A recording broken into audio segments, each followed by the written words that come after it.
मर चुका है, कहां से लेकर आया इसे? तुझे फांसी होगी। तेरी औकात है मरे आदमी को जिंदा करने की? मैं इन्हें जिंदा कर दूंगा। गांव का नाम नक्शों में मुश्किल से मिलता था, सीमा के इतना पास कि रात में कभी कभी गोलियों की आवाज हवा में घुल जाती थी। लोग डर के आदी थे, बच्चे सवाल नहीं पूछते थे और माएं हर शाम दुआ करके सोती थीं। उसी गांव में रहता था आरव, उम्र 19 साल, चेहरा उम्र से बड़ा और आंखें जिम्मेदारी से भरी हुई। उसके घर में दो ही लोग थे, वह और उसकी मां। पिता को उसने कभी देखा नहीं। लोग कहते थे सीमा पर मजदूरी करते वक्त एक दिन वापस नहीं लौटे। मां ने उस दिन के बाद काले कपड़े नहीं पहने, लेकिन मुस्कुराना भी छोड़ दिया। हर सुबह मां सूरज निकलने से पहले उठती, चूल्हा जलाती, आरव के लिए सूखी रोटी और थोड़ा सा नमक रखती, फिर निकल जाती गांव के उन घरों में जहां उसके हाथों की जरूरत थी लेकिन उसकी इज्जत नहीं। बर्तन मांजती, फर्श पोंछती, कपड़े धोती, और उन्हीं पैसों से उसने आरव को पढ़ाया था, गांव के सरकारी स्कूल से लेकर शहर के मेडिकल कॉलेज तक। आरव पढ़ने में तेज था लेकिन उससे ज्यादा जिद्दी। जब लोग कहते सीमा के गांव का लड़का डॉक्टर बनेगा, तो वह बस किताब खोल लेता। उसका मानना था शोर से नहीं, काम से जवाब दिया जाता है। सीमा पर सेना की चौकी गांव से कुछ ही किलोमीटर दूर थी। कभी कभी जवान गांव से गुजरते, बच्चे उन्हें देखकर खुश होते। आरव की मां हर बार चुपचाप सिर झुका लेती।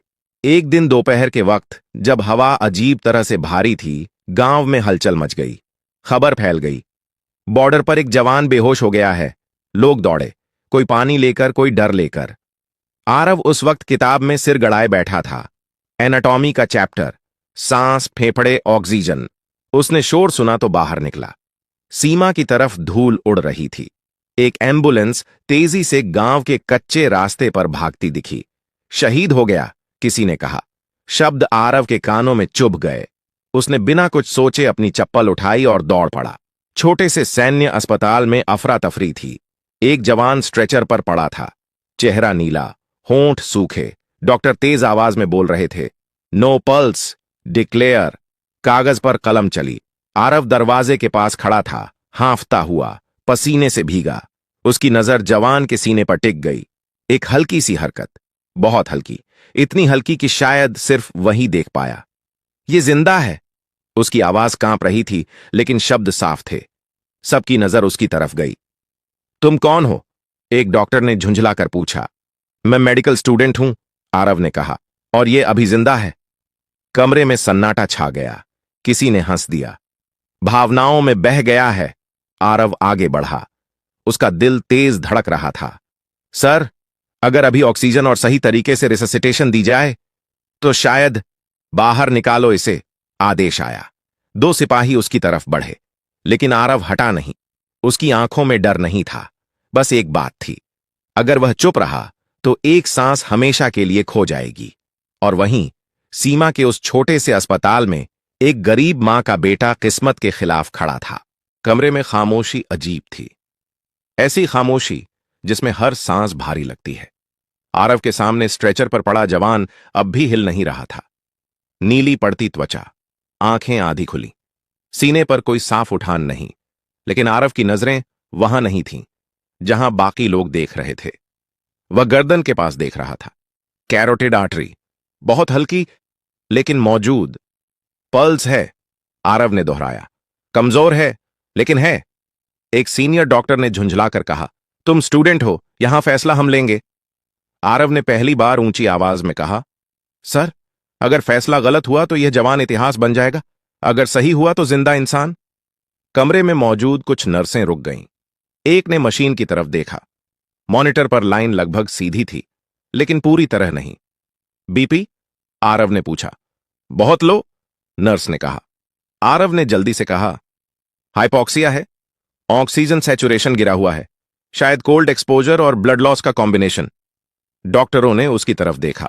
अब हंसी नहीं थी, अब झुंझलाहट भी नहीं, अब संदेह था। तुम क्या चाहते हो?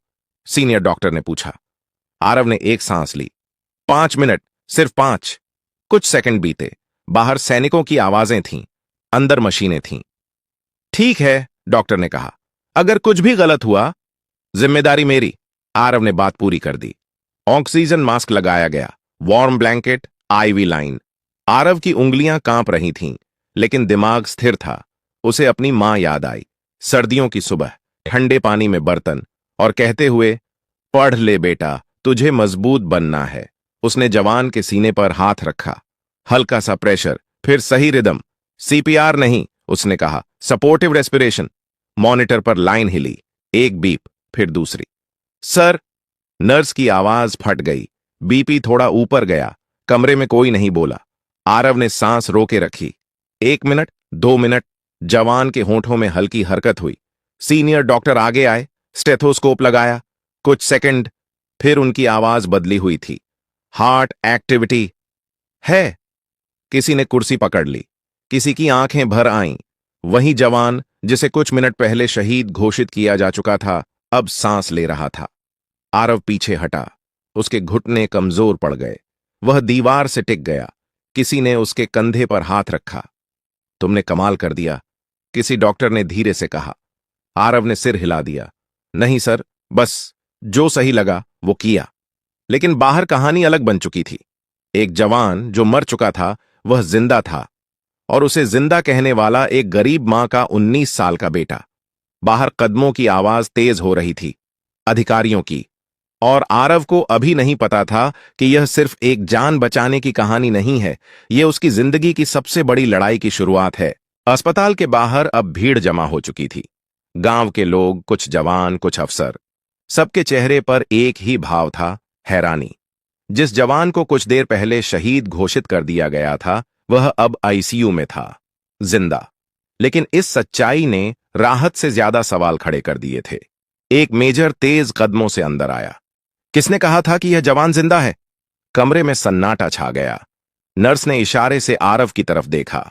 आरव सीधा खड़ा था, कंधे थोड़े झुके हुए, लेकिन नजरें साफ। तुम? मेजर ने ऊपर से नीचे देखा। तुम डॉक्टर नहीं हो? नहीं सर, आरव ने कहा, अभी नहीं। तो फिर किस अधिकार से तुमने मेडिकल प्रोसीजर में दखल दिया? यह सवाल सिर्फ आवाज में नहीं था, पूरा सिस्टम उसमें खड़ा था। आरव ने कुछ सेकंड सोचा, फिर बोला, सर, अगर मैं दखल नहीं देता तो आप अभी एक फाइल पर सही कर रहे होते। कमरे में खड़े डॉक्टरों ने नजरें फेर लीं। मेजर ने गहरी सांस ली। नाम? आरव। पढ़ाई? Medical college, first year. पृष्ठभूमि? आरव की आवाज थोड़ी धीमी हो गई। सीमा के गांव से हूं, मां घरों में काम करती हैं। कुछ अफसरों के चेहरे सख्त हो गए, जैसे यह जानकारी किसी और चीज से ज्यादा भारी हो। तुम जानते हो, मेजर ने कहा, अगर जवान को कुछ हो जाता तो तुम पर गंभीर आरोप लगते। आरव ने सिर हिलाया। जानता था सर।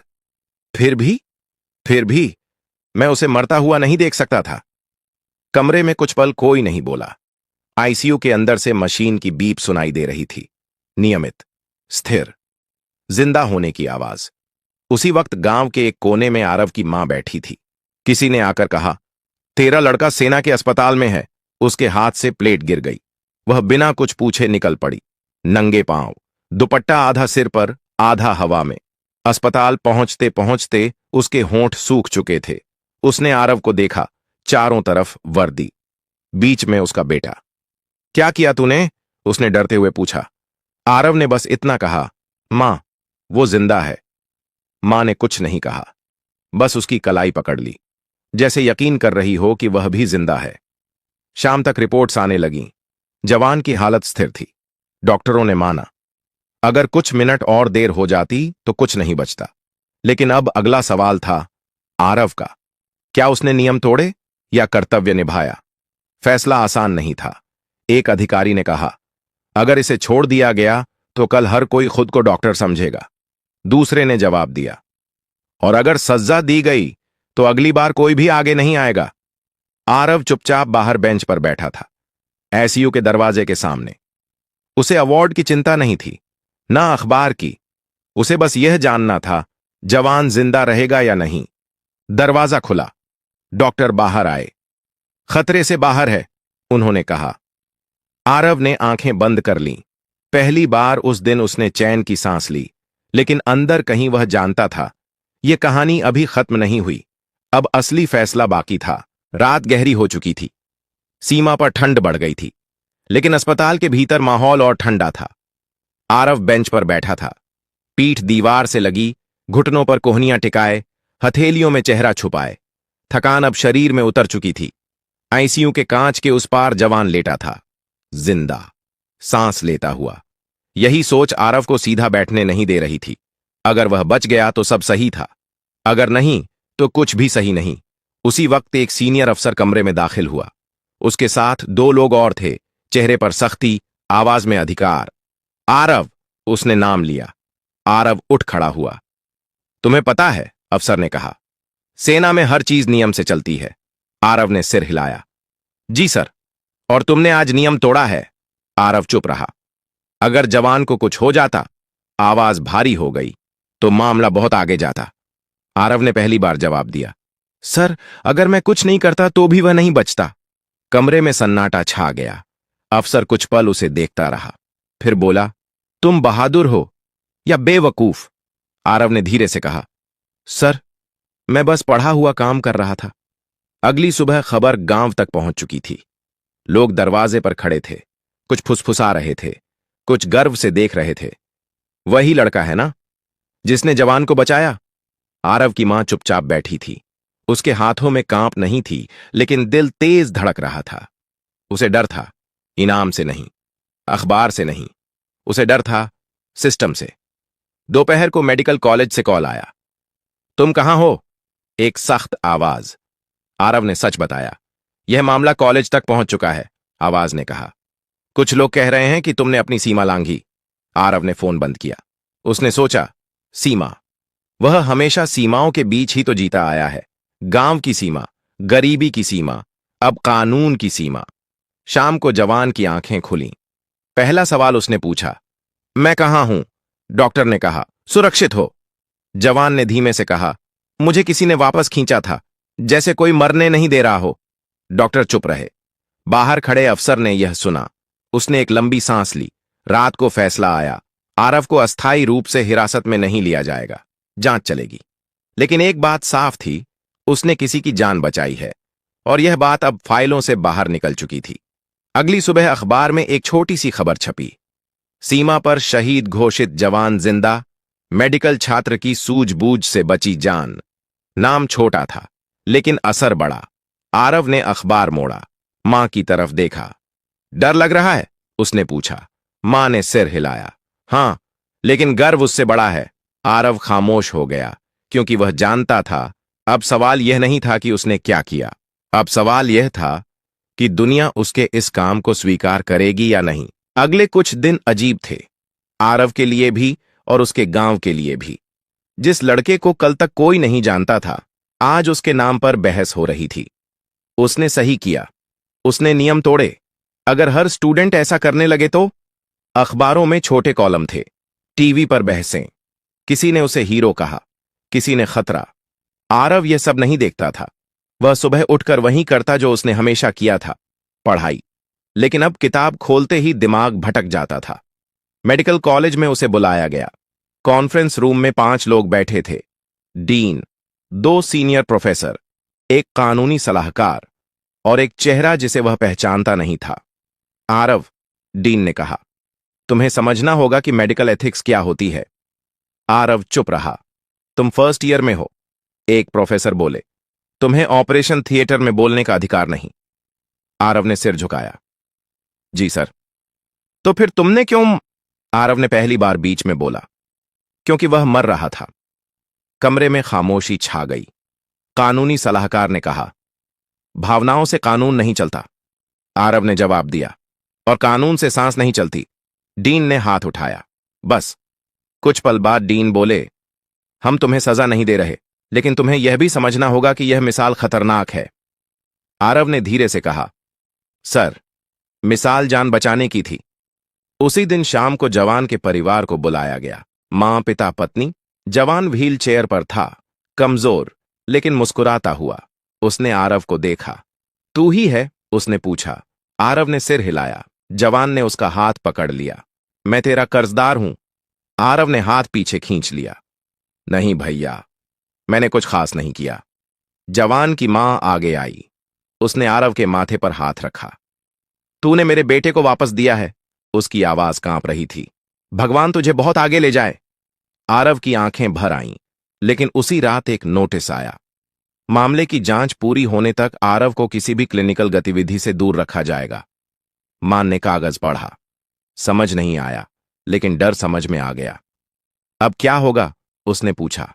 आरव ने कागज मोड़ा। पढ़ाई होगी मां। उसने मुस्कुराने की कोशिश की, लेकिन अंदर सवाल था, क्या सही करने की यही कीमत होती है? 2 हफ्ते बाद दिल्ली से एक टीम आई। सेना, मेडिकल काउंसिल और शिक्षा मंत्रालय के लोग। पूछताछ हुई, रिपोर्ट्स देखी गईं, वीडियो फुटेज। हर सवाल के बाद वही जवाब। मैंने जान बचाने की कोशिश की। एक अफसर ने अंत में पूछा, अगर दोबारा वही स्थिति आए? आरव ने बिना सोचे कहा, फिर वही करूंगा। कमरे में कोई नहीं बोला। फैसला आने में समय लगा, और उस इंतजार में आरव ने बहुत कुछ सीखा। नाम कभी कभी सम्मान नहीं, बोझ बन जाता है, लेकिन अगर बोझ सही कारण का हो तो उसे उठाया जा सकता है। और फिर एक सुबह फोन बजा। आरव, उधर से आवाज आई, फैसला आ गया है। आरव ने आंखें बंद कर लीं। फोन की घंटी अभी भी आरव के कानों में गूंज रही थी। उसने रिसीवर कान से हटाया, फिर दोबारा लगाया। हां, मैं सुन रहा हूं। उसकी आवाज धीमी थी। उधर से आवाज आई, कल सुबह 9 बजे दिल्ली पहुंचो, फाइनल डिसीजन वहीं बताया जाएगा। फोन कट गया। आरव देर तक वहीं खड़ा रहा। मां चूल्हे के पास बैठी थी। उसने आरव का चेहरा देखा तो समझ गई, कुछ बड़ा होने वाला है। डर लग रहा है? मां ने पूछा। आरव ने सिर हिलाया। नहीं मां, बस भारी लग रहा है। मां ने उसकी पीठ थपथपाई। जो सही किया है उसका डर नहीं होता। दिल्ली की इमारतें आरव के गांव से बिल्कुल उलट थीं। ऊंची, ठंडी और बेपरवाह। एक बड़े कॉन्फ्रेंस हॉल में मीटिंग चल रही थी। एक तरफ सेना के अधिकारी, दूसरी तरफ मेडिकल काउंसिल, बीच में शिक्षा मंत्रालय के लोग। आरव सबसे कोने में बैठा था। साधारण कपड़े, फाइल गोद में। उसका नाम पुकारा गया। आरव कुमार। वह उठा। एक अधिकारी ने बोलना शुरू किया। तुम पर आरोप था कि तुमने बिना अनुमति मेडिकल हस्तक्षेप किया। आरव ने सिर झुकाया। लेकिन जांच में यह भी पाया गया, आवाज बदली, कि तुम्हारी वजह से एक प्रशिक्षित सैनिक की जान बची। कमरे में सन्नाटा था। नियम तोड़े गए, अधिकारी बोले, लेकिन जान बची। फिर उन्होंने फाइल बंद की। इसलिए यह निर्णय लिया गया है कि तुम पर कोई अनुशासनात्मक कार्रवाई नहीं होगी। आरव की उंगलियां भींच गईं। इतना ही नहीं, दूसरे अधिकारी ने कहा, तुम्हें विशेष वीरता एवं चिकित्सा योग्यता सम्मान दिया जाएगा। आरव ने सिर उठाया। उसकी आंखों में अविश्वास था। और आवाज आगे बढ़ी, तुम्हारी आगे की पढ़ाई के लिए पूर्ण छात्रवृत्ति स्वीकृत की जाती है। कमरे में हल्की तालियां बजीं। आरव कुछ नहीं बोला। उसने सिर्फ इतना कहा, धन्यवाद। लेकिन वह जवान? अधिकारी मुस्कुराए। वह पूरी तरह सुरक्षित है। शाम को आरव मां के साथ स्टेशन पर बैठा था, हाथ में वही फाइल, लेकिन अब बोझ नहीं लग रही थी। मां ने कागजों को छुआ। अब मुझे काम पर नहीं जाना पड़ेगा? आरव ने सिर हिलाया। नहीं मां। मां की आंखें भर आईं। तो मेरी मेहनत सफल हो गई। ट्रेन की सीटी बजी। आरव ने खिड़की से बाहर देखा। सीमा की तरफ जाती पटरियां। उसे लगा जैसे वह लौट रहा हो, लेकिन बदला हुआ। कुछ दिन बाद सेना के कैंप में एक छोटा सा समारोह हुआ। जवान व्हील चेयर से खड़ा हुआ, आरव को सैल्यूट किया। मेरी जिंदगी तुम्हारी वजह से है, उसने कहा। आरव ने हाथ जोड़ दिए। मेरी पढ़ाई आपकी वजह से सार्थक हुई। तालियां गूंजी। लेकिन आरव जानता था, यह अंत नहीं है। यह सिर्फ एक मोड़ है। एक गरीब मां का बेटा जो अब सिर्फ डॉक्टर नहीं बनना चाहता था, वह ऐसा डॉक्टर बनना चाहता था जो सही वक्त पर सही जगह खड़ा हो सके। अवार्ड की चमक कुछ दिनों में फीकी पड़ गई, लेकिन आरव के अंदर कुछ और चमकने लगा था, जिम्मेदारी। अब वह कॉलेज में सिर्फ एक स्टूडेंट नहीं था, लोग उसे पहचानने लगे थे। क्लास में फुसफुसाहट होती, यही है वो सीमा वाला केस। कुछ सम्मान से देखते थे, कुछ जलन से, और कुछ ऐसे भी थे जो इंतजार कर रहे थे कि वह कब गिरे। आरव को फर्क नहीं पड़ता था। वह अब पहले से ज्यादा पढ़ता था, ज्यादा सवाल पूछता था, ज्यादा ध्यान देता था। उसे पता था एक गलती अब सिर्फ उसकी नहीं होगी, उसकी मां का जीवन भी बदल गया था। अब उसे दूसरों के घर बर्तन नहीं मांजने पड़ते थे, लेकिन उसने हाथ खाली नहीं रखे। अगर आपको यह कहानी दिल से अच्छी लगी हो तो लाइक जरूर करें, चैनल को सब्सक्राइब करें, दोस्तों के साथ शेयर करें और कमेंट में जरूर बताइए आप यह कहानी किस शहर या गांव से देख रहे हैं।